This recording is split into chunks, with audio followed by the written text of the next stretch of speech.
What's going on, everybody? This is the Clap Your Hands podcast brought to you by Odyssey Sports, brought to you by Sports Radio 94 WIP, brought to you by all the kind people that have left a 5-star reviews. Kyle, we got another one. It was very nice to see it. It makes getting up at 10 a.m. after a devastating Sixers loss, a little easier. Yeah, and we also got I got a really nice email from a professor at Loyola University Chicago Very saying nice. how much he loved our chemistry on the pod, Wow. and that we had some big things brewing here. So shout out to Professor Mark Lester, PhD, Very for nice. listening. I always think with emails, it's like another level. So I think podcast reviews are the nicest way. And then an email is like such an old school, nice way to like go out and do something nice. Like a tweets are nice, obviously, but emails, like you take the time to do that. That's like it's a really nice gesture. So I appreciate that email. You sent it to me. It was very nice to read. And yeah, I mean, look, the good news is, for better or worse, the Sixers are in the spotlight right now. And I think last night especially showed like this town, we debated this on the last pod, but this town's paying attention now. Like the Sixers have all the attention on them, even with the Phillies starting up. So not doing the most of it, Kyle. Last night, I mean, I'm sure we'll get into it. Well, obviously we'll get into it. So why we're recording the pod. But do you want to start? Or do you want me to kind of say my opinions of it first? You were there actually, so why don't you? Yeah. Well, so to your point, before I make fun of some people for their reactions to this game, I will say I at least feel like, to your point, that people having emotions about this team is good, right? It means that people are more locked into this team now, that a loss to the Celtics still really stings people. Yeah. Like, ultimately, to me, that is good in a weird way. Like, I don't want people to suffer, but it's like, all right, we're starting to get into basketball time now. Like, the attention is turned to the Sixers. And, I think over time, we'll see how this month of March goes. But I think over time they're going to see that, this is a real deal team. And, my takeaway watching that game last night is going to be a lot different, I think, than many of the fans. I think from you, I think we're probably going to disagree on this, but I come away from that game thinking exactly what Joel Embiid said. First thing he said after the game, they're right there. That's a game that you played, team with the best record in the NBA, the team who everyone assumes is going to win the Eastern Conference, who's been on all these deep playoff runs. And, a lot of people are saying today, Joel had this A+ game. Tatum was bad for most of the game. Brown didn't have his best game, had a good second half, and they still lose the game. Like, that's the negative, the Negadelphian take. The flip side of that, the glass half full thing, is that 2 straight games now, in different types of circumstances, they've been able to hold Tatum down, right? Like, Tatum hurt them as a playmaker in the previous meeting, but also wasn't a good scorer in that game. So the fact that they've been able to at least find somewhat of a solution for Jason Tatum where they can bother him, that's a big deal. That's a huge deal in a playoff game. Number 2, Boston could not play their starting lineup at the end of this game. They had to completely abandon the Horford, Robert Williams front court because Joel was essentially playing free safety at the rim anytime Williams was on the court with Horford. That changes a lot of things in end game scenarios because if Boston doesn't have Robert Williams lurking as a weak side rim protector, that means Joel, if he can win a one-on-one matchup, is going to get a shot at the rim or get fouled on, a majority of possessions. And if they double, most of the time last night, he was making the right decisions. I thought was, few issues here and there, but he was a great decision maker for most of the game. And then, I think the other thing, which this is on the more negative side, is like the margin is very thin against this team. Boston's bench is better. Like, they are a better overall team than the Sixers. Way better. And the responsibility is on their top guys. Joel lived up to his responsibility on Saturday night, I thought. James Harden did not. Tyrese Maxey did not. And if they don't get better performances from Harden and Maxey, they will lose to this team in the playoffs, point blank. And, I don't know if you're going to agree with this one. There's a lot of people right now who are saying, "Oh, Doc messed up Tyrese, and they need to start him. They ruined his confidence and all that." Yeah. Here's my thing, man. This is not CYO. These are not guys who we're going to spend the playoffs like we got to build up Tyrese Maxey. Right. It's like, this is what playing on a team with championship expectations is like. I understand, like, very clearly Tyrese is dealing with mental ups and downs, and he's been very open about that. I respect the fact that he said, like, look, this has not been the easiest period for me. He has had a lot of inconsistency, but like, it is not Doc Rivers' fault that Tyrese Maxey can't find it and can't figure it out. This is not a guy. It's not like when Isaiah Joe was here, right? And he was maybe playing for 5 minutes, most of the time less than that. And he's always looking over his shoulder like, oh, I'm going to get yanked if I miss this shot or if I do this wrong. Tyrese is playing 33 minutes a game. He has more than enough time to go out there, establish himself, be the player that everybody knows he can be. And he hasn't been that guy in a lot of these games that really matter. So, right, that's on him. I put that on Tyrese, and he's got to figure that out. All right, so let's talk about the Maxey thing, since I think your points are interesting on that. I'm going to push back, though. Like, so I do think with Doc, there is always a reaction from fans. Whenever anything goes wrong, it's blame Doc. If they lose the game, it's Doc's fault. Like you always say, he coaches the losses but doesn't coach the wins, right? So I do think that blaming Doc is somewhat taking responsibility off of Maxey. But it is Doc's literal job to get the best out of his players. And he has clearly mismanaged the Maxey situation. Like, if I remember correctly, Maxey like texted him saying, I'm willing to come off the bench. Like, however much you believe it went down like that. Regardless. I have my skepticism. Yeah, I have my skepticism too. And I mean, at the end of the day, Maxey was starting and now he's not. And that's Doc's decision. Doc essentially benched Maxey. So when you talk about Maxey having and being open about the fact that he's struggling and all those things, Doc holds responsibility for that. Like, Doc's the coach. Doc decides who starts, and he's the one that's moved Maxey to the bench. Now, we've talked about this at length about the positives of it, and when he comes off the bench and playing well, he's amazing. Like, he could be sixth man of the year with the instant offense he can give. But the ultimate problem with Maxey is this, and it doesn't matter if he's starting, not starting, whatever. He literally is only good at scoring right now. That's it. And not even right now, but that's his only real talent. He's not a great playmaker. He's not a great defensive player, right? He's good in transition, but really only just, running at the basket fast, right?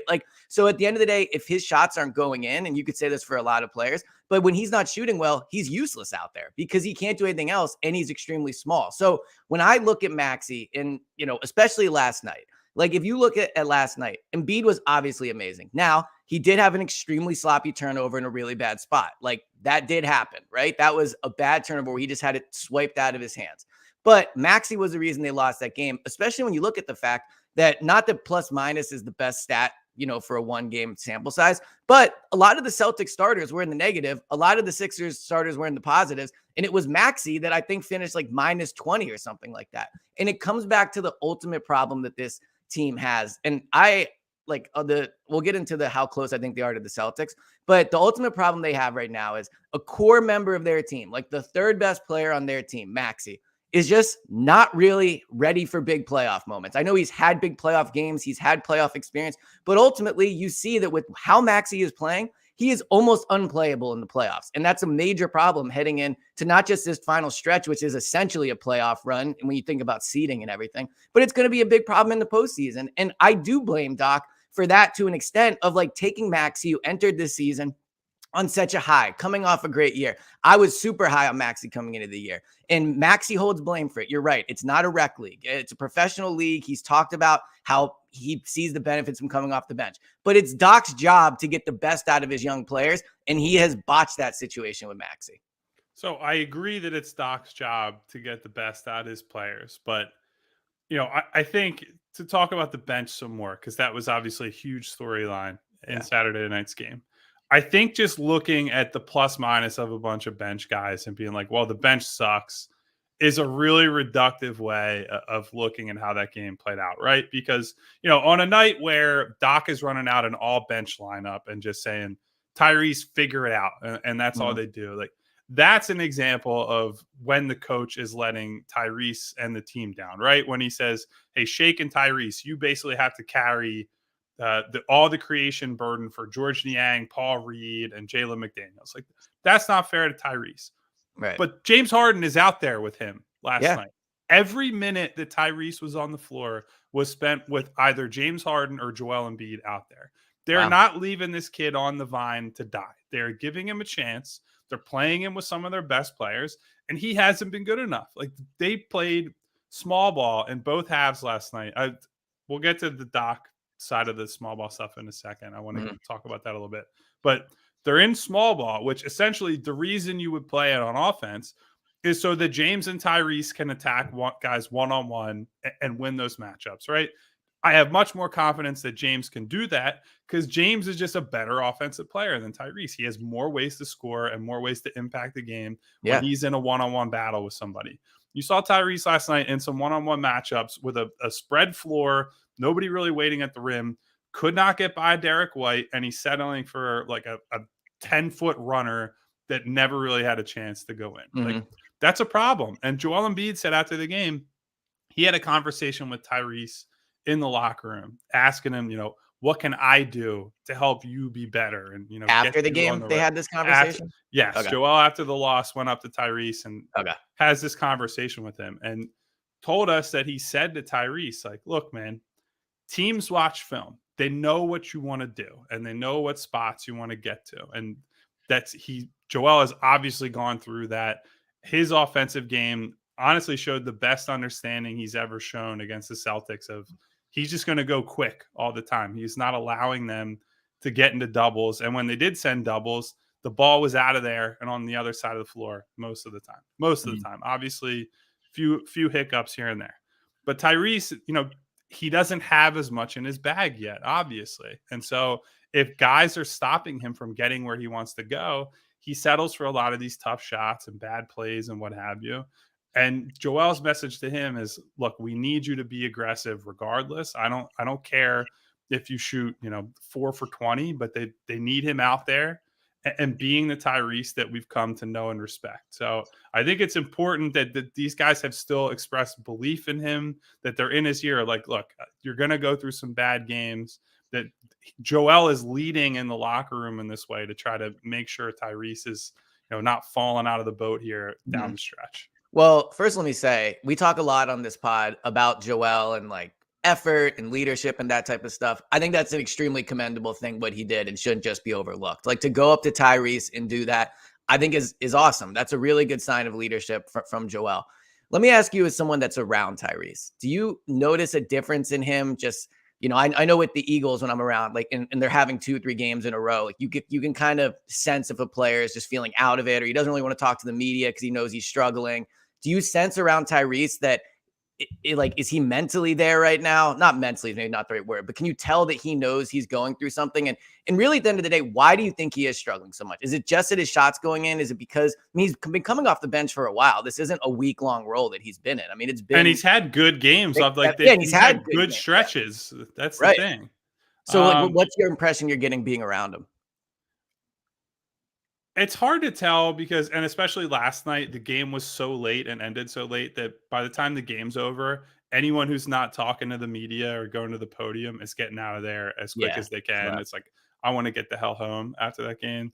So we didn't get to talk to Tyrese last night or really get a beat on him. I mean, by and large, he talks after most games. I mean, this is no disrespect to him, but he's just a lower priority on a lot of nights for sure. You know, the Joels and the Jameses of the world. Doc and stuff. And the head coach, obviously. So yeah, like, I haven't noticed it necessarily, but it's also hard because, again, he's lower in the pecking order, and that can fall through the cracks a little bit. I think the big problem is he hasn't shot that well. I think since I just looked it up this morning for an article that's coming out soon. Tyrese is shooting across January and February. It's about 24, 25 games, 34.8% from three. Wow. When that's the case, and he's only a slightly below average shooter from deep, it makes everything else really hard. If teams can sag off him even a little bit, most of the defenders who are matched up with him are bigger and stronger than him. Like, that's just the reality of his life. And so if he can't make them respect him enough as a shooter that they're right up in his chest and he can use that speed to get by them, then when he's getting toward the paint and toward the rim, he's in a bad situation because the bigger defender is still there between him, and he's having to shoot these tough, off glass shots, runners, floaters, whatever it is, rather than getting all the way to the rim, scoring on a layup, getting fouled, whatever it is. He's leaving himself in no man's land. It's why you see a couple of his baskets last night are just he outran people in transition. Like they were not, oh wow, he beat somebody or broke somebody down off the dribble. This is just Tyrese got there before the defense was set. And that stuff's important, right? Like transition basketball and him adding pace to the game is a big deal. But ultimately, like the case for people wanting him to start or play over Melton, for example, is a lot about, all right, he offers dynamism in a way that Melton does not in the half court. It's a guy who, coming off a cut is exploding toward the rim or all that stuff. We're not really seeing that because the way teams are setting up against him is preventing him from getting downhill and doing that kind of stuff. I think the way you can tell Tyrese is in a bad funk or in the midst of a bad game is he just ends up going east-west way too much. It's a lot of sideways dribbling. He can't turn the corner. He pulls it back. He resets the offense. He's wasted, 6 to 8 seconds trying to get something going. And then you end up in a late clock situation where it's basically him or James have to beat somebody off the dribble or you're not scoring. And that's just not the situation you want to be in. So what can they do about it? Because look, again, we had pods where we talked and said he's awesome off the bench. This is good for the team, blah, blah, blah. But it's very apparent, especially in last night, because, it's great when he comes off the bench against some scrub team and does well. The Celtics are probably who they're going to play in the second round, them or the Bucks. So it was a very real look at what you're going to have to get out of Maxey. And you're going to have to get more out of Maxey. Do you think they should put him into the starting lineup and just end this? Or do you think at this point, it doesn't matter if he starts or not? He's just in a funk and he's just going to have to shoot his way out of it. I mean, so here's my thing. I know the defensive numbers have not been as good with the Melton lineup lately, but I really do find it hard to say the Sixers have been the best team in the league since December 5th, and they should change what they're doing and how they set up. Like, ultimately, like Tyrese Maxey is a really, really important long-term piece for this team, right? One of the most important guys that they have, assuming that he's still on the roster and they don't make a trade because he's obviously like their most attractive trade chip if they want a big shakeup in the offseason. But assuming he's on the roster, he's really important. That still is not as important as the fact that they have a chance to win a title this year. Like they absolutely, this is the first time I feel like I've ever felt watching them in the regular season that's like they can play with anybody. And honestly, if you look at the landscape of the league, whoever comes out of the East is probably winning the title. Like I would take any of the top 3 East teams over any team in the Western Conference. You would pick the Sixers to beat the Suns. Straight up.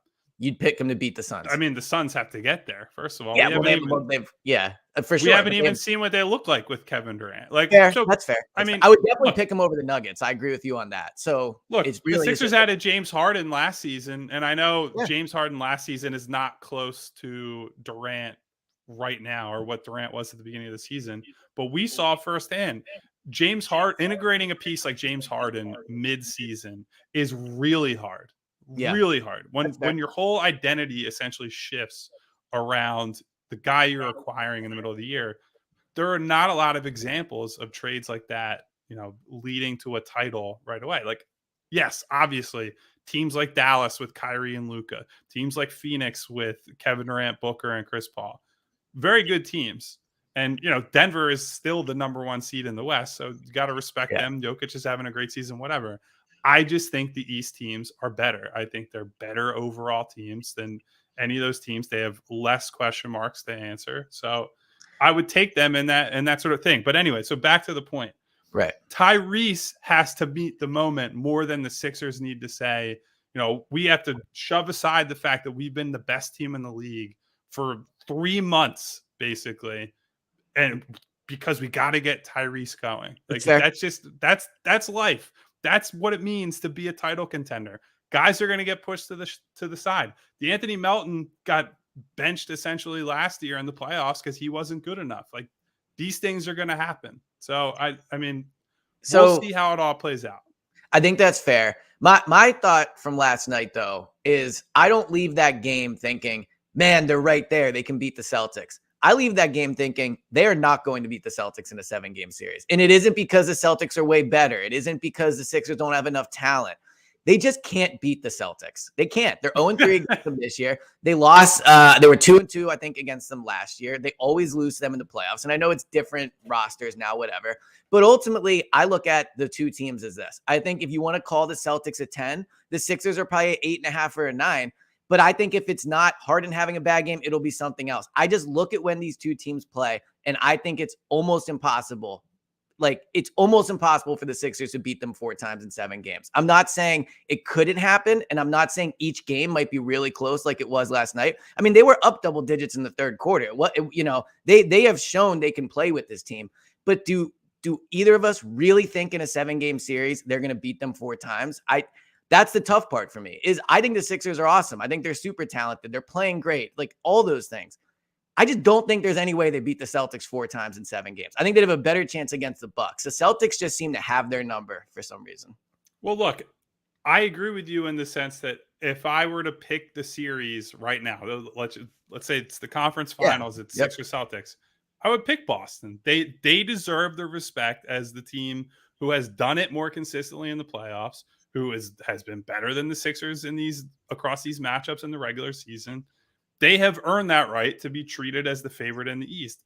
My point is less that like they're going to beat them than, look, they can play with them. This is not oh my God, Boston is totally outclassing them. The Sixers starters beat the shit out of Boston starters. They can play with them, but they can't beat them. And that's a big distinction. I agree.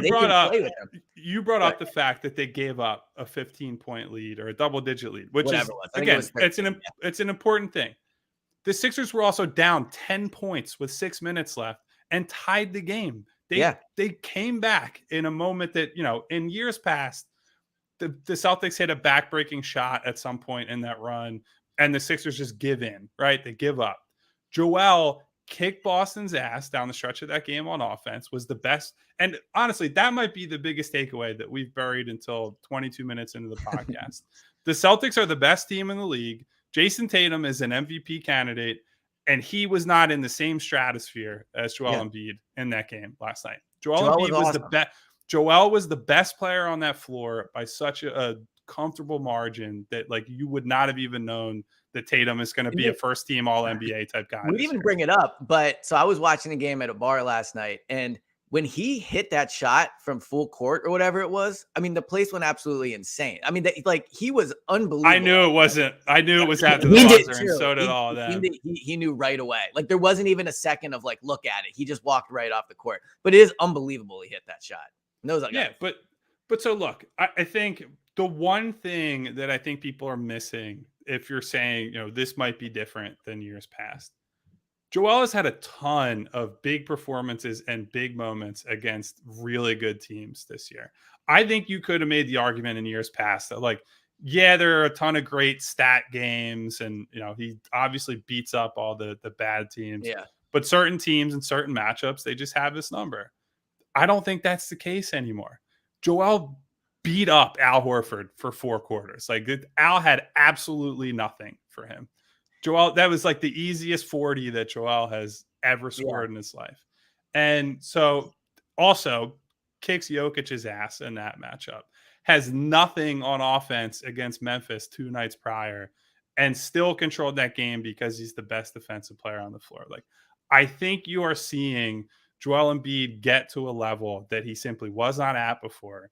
And we've talked about it 1,000 times. The thing that matters in the playoffs is not really the head coach. It's not really the bench. It's not really all this little stuff.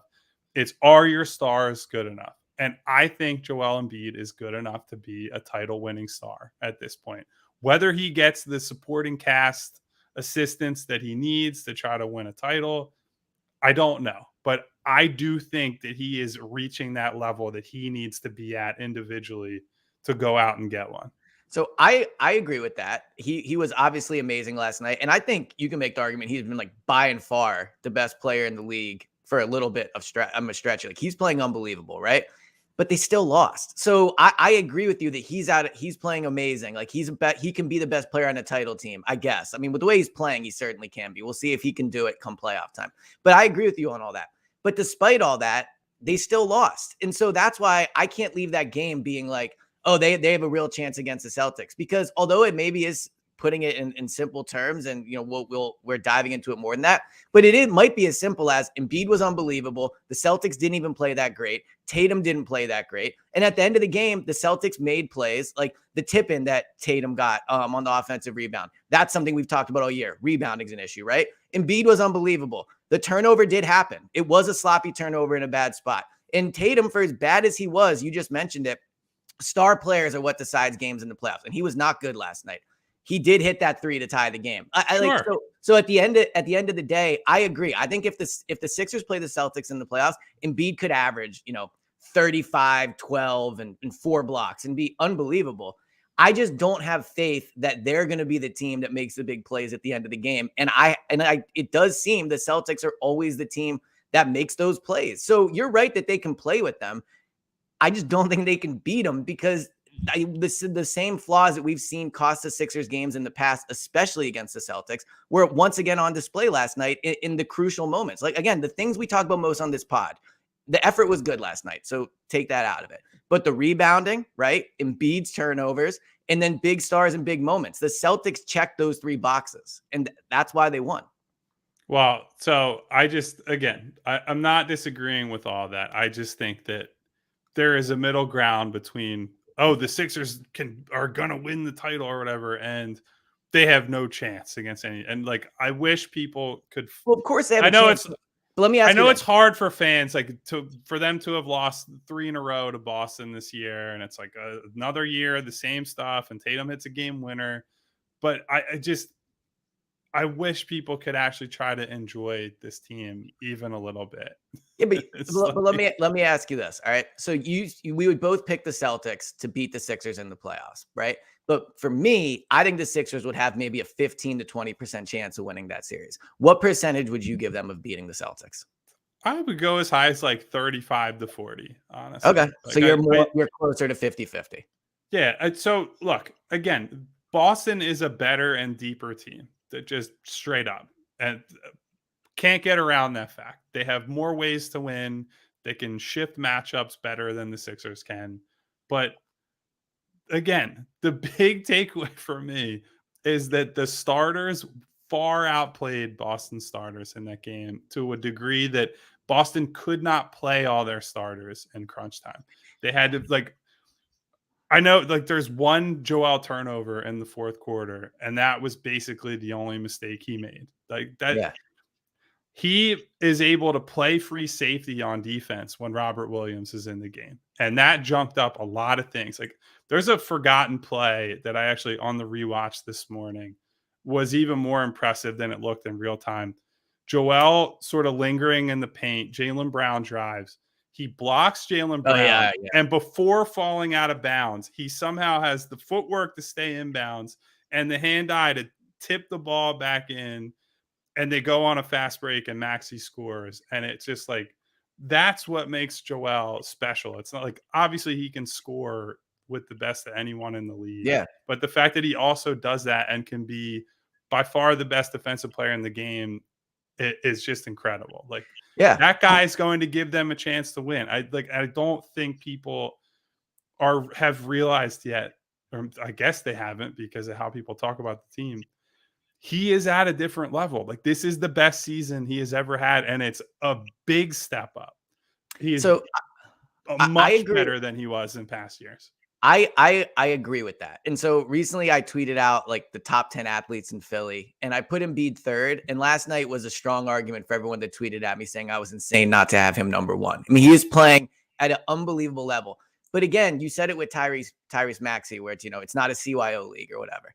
The last time they played the Celtics didn't have any of their guys in Boston, and they lost, right? Then last night, their guys don't play that well, the Celtics guys, and they lost. So you're right that ultimately the Sixers dominated their starters last night, and Embiid was unbelievable. But it's not a CYO league, and it's just tiresome to. And you do have to win. I get it. Like, I can sit here and say Joel was so good. They did a lot of things that bothered Boston, and maybe you sustain that in the playoffs. If Maxey plays better, if Harden plays better, but it's if. Like, exactly. I get it. And that's why, like, I think I think people should not just throw this team out, right? But I do get fans who are frustrated who are saying, why can't they beat those guys? Why is it always, Boston is the team that just kills us when it matters. It doesn't matter who the coach is, doesn't matter how good Joel is, the supporting cast, whatever and that's honestly, like, I hate to say this, but this has been the case historically too, right? People love to talk about this great Sixers Celtics rivalry. Historically, it is not even close. Yeah. Like the Bill Russell versus Wilt thing. I brought it up on the podcast. Wilt is so much better than Bill Russell in terms of the numbers and all that stuff. Boston beat them basically every year in the playoffs. Yeah. In the 80s, the Sixers were one of the 3 best teams in the league. Unfortunately, most of the time they were the 2nd best team in the East because Boston was just better and better when it counted. So, look, this is how it's gone. And so I think some of this is also the historical residue. It's like the Sixers can never beat the Celtics. The Celtics are always that cut above whoever the Sixers have. And even when the Sixers have their moments in the sun, like the 2 Sixers title teams with Wilt and Dr. J and Moses, the one in 67, the one in 83, those 2 are both considered 2 of the best individual teams of all time. And in spite of that, those are like the only titles they were able to win because they kept running into Boston over and over and over and over again. And so that's my thing too, where you were right that people should enjoy the team. And I will say, being at the bar watching the game, it was awesome seeing so many people excited about the team. And it was just like a great atmosphere. It was a great game. All those things are true. But I think what sucks specifically for the Sixers is I would probably pick them to beat almost every other team in the league in a series. With the Bucks, we could debate. The Suns, you're right. But ultimately, if you're telling me they're going into a series with Durant, Devin Booker, like, I would have some hesitation about that. But outside of that, I would give them a 60% chance to win, or the 65, 70% chance to win a series against every other team. The problem is this team's biggest issue is getting out the second round, and they're going to run into the one team that I don't think they really have a chance to beat. So while you can enjoy it, it's almost like enjoying the ride while watching the train like come at you. Like you know where this is going to end is the feeling. But let me ask you this, because you're way better at the basketball, like X's and O's and stuff than I am, by far. But so how, like, when you watch these two teams playing, specifically last night, if the Sixers are going to beat the Celtics, right? We titled this, will the Sixers ever beat the Celtics again? If they're going to beat them, how do they do it? Like, what are the things, put yourself in Doc's shoes for a second. Or are there things that you see, or are there things that they have to do better? Is it just as simple as hope that in the final 5 minutes, the plays go their way as opposed to consistently going the Celtics way? Well, so you take the low-hanging fruit first, right? They need to work on the overhelping off of shooters. That was a huge problem last night. Part of why Al Horford got some just like practice shot threes in the second half. Jason Tatum, Grant Williams, all like in both halves, there were guys who got open threes for basically no reason. That they don't need to send doubles all the time. And frankly, we saw this in the last matchup when Tatum essentially played just as poorly as he did last night, but was rewarded as a playmaker because all the attention on him. They got to stop overplaying him. If Jason Tatum goes out and scores 45 points and beats you, I would rather live with that than giving a good shooting team with lots of guys who can punish you open shot after open shot from the perimeter. So that's on everybody. Like, I think Joel did a bad job of closing out on Al at times. I think as the game went on, they started to switch those actions more, which is the easy way to get around that. You don't have to ask Joel to close out on the 3-point line all the time. Just whoever else is in the action, put him on him. And I think that's probably something they're more willing to do in the playoffs, where they don't want to have Joel switching for 30 or 40 minutes that he played last night. They might do that in the playoffs, or they'll at least do it situationally. So that's an easy one. The bench rotation. So I brought up Doc earlier. We haven't really talked about him yet. I think the one thing I would really get on Doc for last night, and he claimed it was because PJ needed a rest to start the fourth quarter last night, is that he tried to go to Paul Reed in the first half at backup center. Clearly was not fit for this game. Like, did not play well. This is a little bit, the stage is too big for him. And that's That's bad that it's too big for him in a regular season game, let alone a especially if he's going to be game. The backup center. Although it seems like Dwayne Dedmon doesn't exist, and he's hurt, so they signed a guy who is Montrezl Harrell even with the team? Well, he is definitely not built for this matchup. Yeah, he was there last he's night. On the bench. Like, when's the last time he played? Did he get in last night and I missed it? Or no? Well, so actually, fun anecdote from the locker room last night. Trez was blasting music after the game, and really surreal moment where he played a Future and Kodak Black song that actually name drops James Harden in it. And I was really? Like, that's pretty surreal that like your teammate is in this song. Like, yeah, I can only imagine what it'd be like to hear like a friend of yours name in a rap song. Yeah. He's like literally right there. Yeah, he's like right there while you're rapping the lyric along. Yeah. So anyway, Paul Reed didn't work. Doc goes to PJ at the 5. That stabilized things in the first half. Then in the second half, Doc went to Paul Reed again. And it was, he says, well, PJ needed a blow. I wanted to go to Tuck, and we needed the veteran experience and all that out there. But like that 70 seconds or whatever that Paul Reed played, Boston scored a few baskets. And that, again, in a 3-point game, your margin is slim enough against the Celtics team that you cannot afford to put lineups on the floor that can't hack it. I also am a little concerned about the fact that George Niang basically can't play in this matchup. Like, it's one of the reasons I was skeptical of going after somebody like Kevin Love, because he has all the same problems.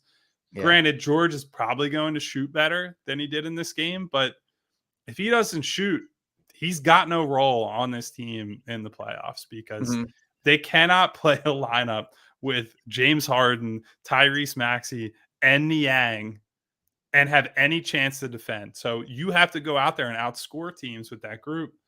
They have not proven capable of doing so. So they're going to have to find some other lineups here. Like, I almost would experiment with sitting George entirely for a few games and maybe try to play a more athletic bench around those guys and see what happens, because they got to work on some other wrinkles. Because if you get to the playoffs and it's just, George goes 0 for 4 and they get torched while he's on the floor, and then they have no backup plan behind that other than, okay, Tobias, go back in there. Like, I don't think that's good. I think they need to figure out something there. It's like Maxey. Like, if he's not hitting his shots, he brings nothing else to the floor, like to the team. So, in the same thing with Niang, if he's not hitting his shots, and I do think that's a problem. We've talked about this on past pods too. There was a stretch where I felt really good about the role players on this team. I'm starting not to feel as good about the fact that they don't have a ton of guys that in a playoff series you feel good about putting out on the court.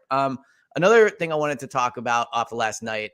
So watching it live, I didn't think Harden played that poorly. I know he shot poorly, but he had 9 points, I think, in the fourth quarter. He hit some big free throws. I actually thought at first when he got fouled that was a 3 and not a 2, but I guess his foot must have been on the line. There was also a play earlier where I thought Horford hit a 3. Well, he did hit a 3, and his foot was on the line. They didn't review that. So to your point about the margins being very thin, I thought that they should have gotten a point there or had a point taken off. But I saw in your post-game article that you weren't super impressed with how Harden played.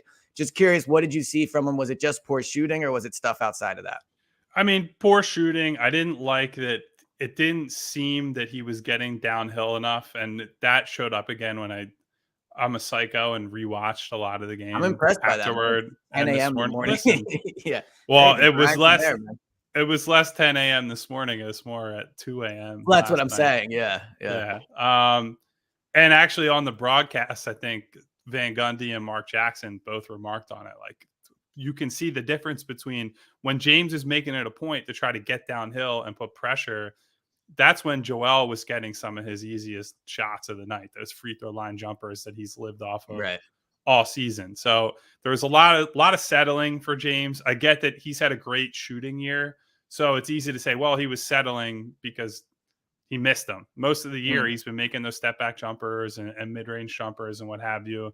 And he had some shots go in and out last night. I just didn't love his decision-making. I thought his passing was nowhere near as good as it normally is. He had some sloppy plays. One, he just threw out of bounds in the first half. He threw a behind the back pass to Joel in I think it was the fourth quarter, that should have been a steal, but Tatum somehow couldn't corral the ball it ends up going out of bounds, and so that kind of salvaged the possession. But just a lot of weird. And look, I think part of it is because that sort of game reminds you of, oh yeah, James Harden's playoff history is not as good as you would like it to be. And so you start to extrapolate it a little bit like, oh, is this the guy they're getting in game 5 in a must-win game in the playoffs? And so that makes you worry a little bit. And so, but mostly I focused in on him in the recap and in the story that I wrote this morning, because I think it's always unfair to be like, backup center is why they lost that game, right? Like when it was Dwight Howard in 2021, they lose to the Hawks.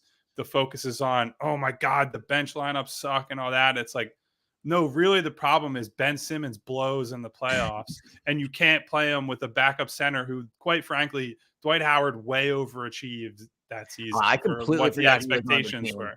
I completely forgot. Like, it was always like, well, these lineups don't work and they're getting scored on and whatever. It's like, yeah, because the star player who's on a max contract wasn't good enough. Like, I'm always going to put more responsibility on the fact that the star was not good enough. Like, we can sit here and say, yeah, Jalen McDaniels was just okay last night. George Niang sucked. Paul Reed sucked. Tyrese Maxey, who again, I think that's the other thing. People don't look at him as a bench player. He doesn't get lumped in with like, oh, the bench was bad by a lot of fans because people love him.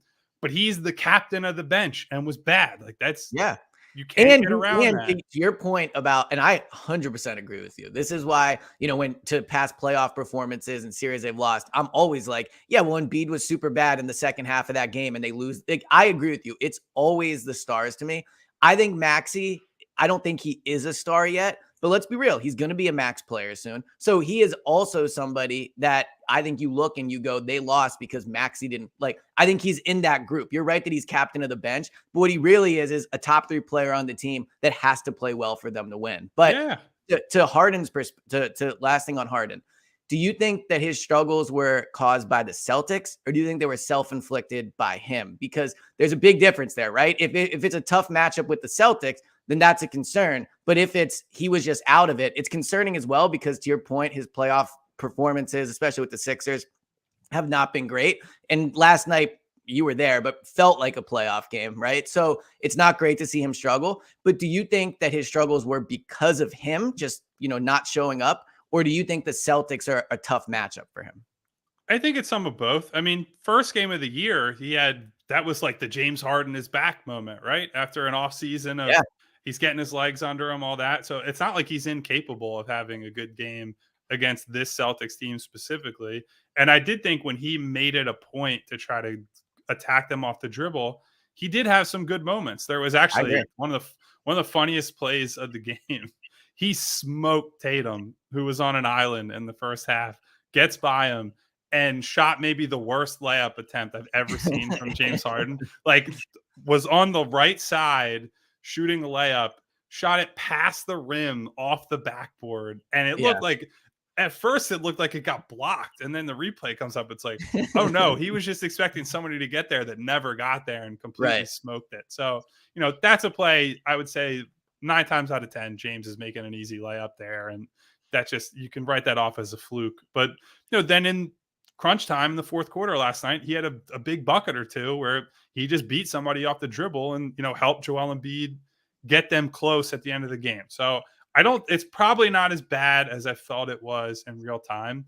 But to the point about the margins, the defensive stuff with him, it's like, I thought James by and large was playing hard last night, right? Like, I think there are a lot of examples of him. After it he made some plays in transition and different things, but just like Joel with the sagging off of Horford and some of the issues with just lacking focus on a play-to-play basis, there are some issues with James overhelping off of a shooter and straying away and having tunnel vision on the ball that against Boston, you don't have the luxury to make a ton of errors like that or they're going to bury you. So I think it just goes back to the same thing, that if they want to beat this team, they don't have to be perfect, but they have to be closer to perfect than they were last night. So one issue, obviously, at the end of the game, Tatum hits the game-winning shot. I think there was only maybe like a second and a half. 1.3, yeah. I think was on the clock. So they don't have a timeout, so they can't advance the ball. Curious what you thought of Doc last night. Obviously, I agree with you at the end of the day. Like, ultimately, stars win and lose games. There'll be very, very few games, if any, where we do a post-game pod and I come on here and blame Doc for the loss. But just curious, what'd you think of him last night and the fact they didn't have that timeout? Just obviously, fans are always going to blame him. But what'd you think of how he coached last night? Well, so I thought he was fine by and large, but again, it all circles back to they don't have many errors they can make against this team because they're just simply not the better or more talented team. Yeah. Top to bottom. I actually think the talent is very close for what it's worth. I don't think the Celtics are considerably more talented. Well, I think the top end, Joel's the best player in the series, which I weigh more heavily than Malcolm Brogdon is better than whoever on the Sixers bench. So I mean, you could argue they have two of the best three players. Like, if Harden's playing his best, I think he's better than Jaylen Brown. It's close, but you could argue they have two of the best three players. Yeah, I mean, look, we can go back and forth about Brown having actual defensive value or that's Harden true. not. But, I don't care about defense. But yeah, I mean, again, like, it's not a crazy argument when Harden is at his best. Like, he's very good. So yeah. But on the Doc thing, again, circling back to the Tucker and Reed stuff, like, that's an example of, look, I appreciate the fact that these last couple of games, Doc is staggering his stars. That's something that I've wanted him to do always, that he has saved for these games that really matter down the stretch, I guess. But that's a sign of that's positive progress. That's something that they've always needed to do, that he's been reluctant to do regardless of who he had on the team. So that's good. But the Paul Reed, PJ Tucker thing is bad. Playing George Niang at all in the second half, probably bad. But again, they're going to have to figure out a counter to that.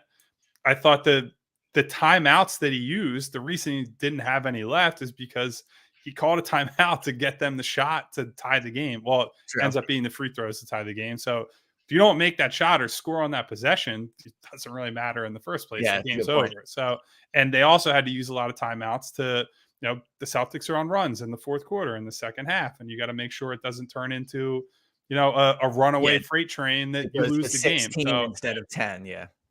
So look, I don't think that he was a actively positive force in that game. He didn't do anything to really change the stakes of it. But I think anyone yelling that like Doc was the problem or Doc's the reason they lost is somebody who has an agenda to push, who's just making these conclusions based on the history. I woke up this morning and was looking at the box score, and I couldn't believe my eyes that PJ Tucker had 16 rebounds. He was really good. That's what I was going to say. I do think one positive for PJ is for sure that I think when they've played the games like the Nuggets, the Bucks, the Celtics, he's been good. I mean, there's no denying that he has been good in the good games. And I think as a veteran, it might just be he knows for those big games he has to play his best. But when they're playing the Magic on a Tuesday night, he's like, whatever, right? Which is funny because his whole thing is supposed to be he's got that dog in him, whatever. But he did play really well last night. So I thought that was an encouraging sign when you talk about a matchup of these two teams. So Rich Hoffman brought this up.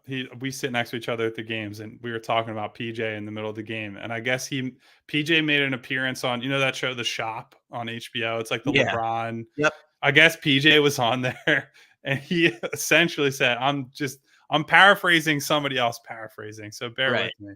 But PJ essentially said his least favorite games are playing like Oklahoma City on a Tuesday night. And it's like, so look, yes, I understand you come into the season thinking, oh, PJ's the culture guy, that he's going to help them on defense and all this stuff. But he's also 37 years old. He only has so much juice in those legs, and he knows he's got to save that for the games that actually matter. I think it's really important that in these types of games, all of these games are when you've been like, man, PJ was awesome, and PJ is making effort plays. And that first half, there were 3 or 4 offensive rebounds that were like the exact plays he made in the Miami series last year, where when he made them for the Heat, it was all the, oh my God, like all the groans around the arena. So seeing him do that in these games, seeing him defend Nikola Jokic and changing that matchup in the second half of the Denver game, him looking good against Memphis, like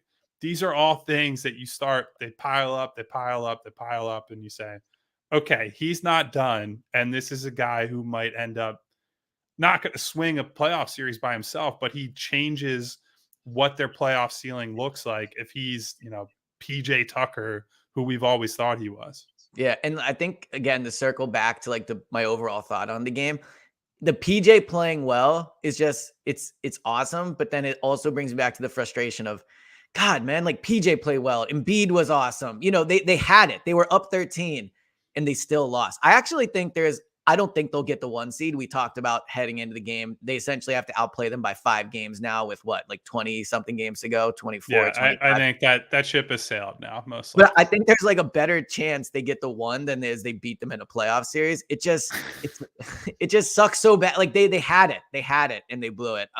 Any other thoughts you have on the game that we haven't touched on?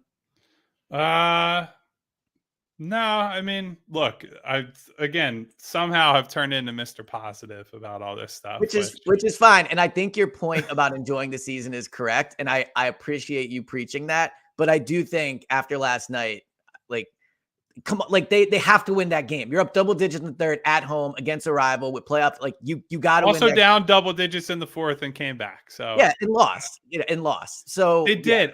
But again, what I'm saying is there is a different level of fortitude with this team, and I think there is.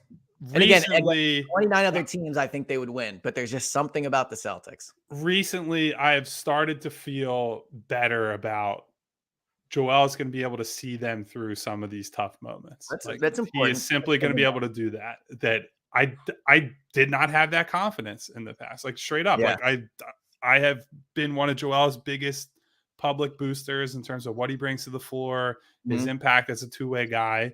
But there has been fair criticism of the fact that he has not been able to raise his game when it matters. And I think seeing him go out there at the end of that game and basically say, like, we might lose, but it's not going to be because of me. Like that's a huge step that he can be good enough to say that Boston had no answer for him when it mattered. Yeah. That's a huge deal.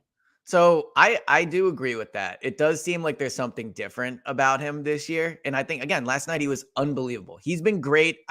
I'm trying to think how many games like that have been big games where he hasn't played well this year. I'm sure there's been 1 or 2, but it feels like most games where we go into it saying, oh man, it's the Nuggets, like he's got to show up, or oh man, it's the Celtics, it's the Bucks, whatever.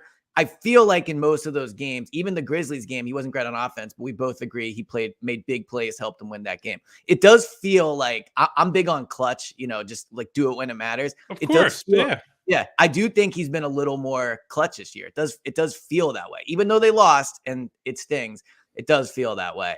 Real quick, I want to shout out. So we have some people in the chat off to the side. So if you're listening to this on, the Odyssey app or whatever podcast app you use, should be Apple, not Spotify. I know you're a Spotify guy, Kyle, but we do these on YouTube Live and you can chat. So we have Marlon in here. We have Adam in here. For some reason, Jose decided to update us on the Manny Machado extension, but listen, I appreciate the Philly sports passion. Yes, exactly. But speaking of Philly sports, the last thought I had before we wrap this up, because I'm sure we want to, everyone wants to get on with their Sundays. Dude, Devontae Smith ringing the bell. Come on, man. Everybody knows he's a Celtics fan. Like everybody. He's only at that game because they're playing the Celtics. I know he's been to other Sixers games. He is a Celtics fan. He got Tatum's jersey after the game. I am fine with play. Like, I don't care if Jalen Hurts is a Sixers fan. They're all from different places. We all love sports. You grow up liking the team you like. I don't expect just because you move to a team or get drafted by a team, you're all of a sudden going to say, I like the Sixers more than the Celtics. So I am fine with Devontae going to the game. I'm fine with him rooting for the Celtics. But the Sixers having him ring the bell, I thought was a major mistake. I mean, let's be real. They literally had a Celtics fan ring the bell for a game against the Celtics.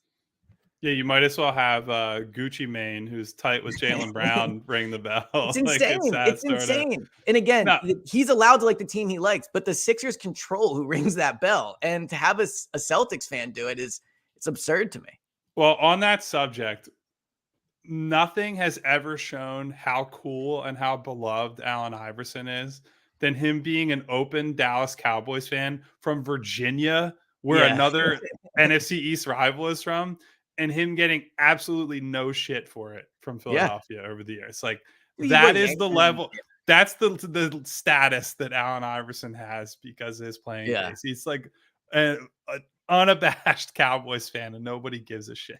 Well, and again, it's not, you were right. And Iverson is, I think the best Philly athlete of all time. So there's levels to it. Devontae is not there yet, but Devontae is one of the best players in the city right now.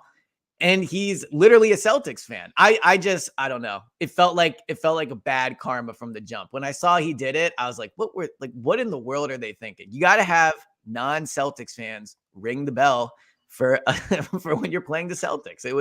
The fans are convinced that anytime they have a cool bell ringer of any kind, that's a game that they lose. So that's a fun. So maybe that's a good spin on it. Yeah. I should start tracking. That should be a stat that I keep, because for 2 seasons, I kept track of how they perform when different rap music played. So that was my big side project. Maybe I should keep track of how cool the bell ringer is relative to their performance, and come up with a formula based on that. For someone that tracks training camp stats, I am always down for the tracking of things. I was thinking, I don't know how preseason practices work. I feel like you guys don't really get to watch them scrimmage at all, but it would be funny if next year when we're doing pods for the preseason, if I came and I tracked like Joel in the scrimmage today was 10 of 14, blah, blah, blah. I think the people would enjoy it deep down. Yeah. Well, maybe you're like, no. Don't show up to practice and be tracking threes. Like don't embarrass Kyle at practice.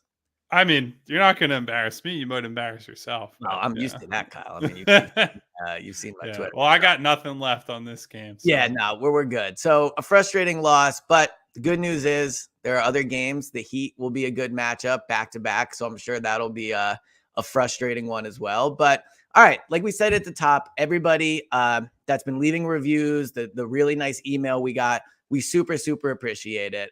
It's awesome to do this on a Sunday and see people in the chat and all those. Like, you guys are why we get up and do this at 10 a.m. because it's just really fun to start to build a community around this pod. So thank you to everybody that's listened. Despite the frustrating loss, we will be back later in the week. I think we were saying we might do it Thursday, get a few days. I'm going to be in Indy for the combine, but thanks again. And as always, you can check it out on the Odyssey app, 94WIP as well, and all your podcast apps. So, all right, Kyle, I will talk to you later.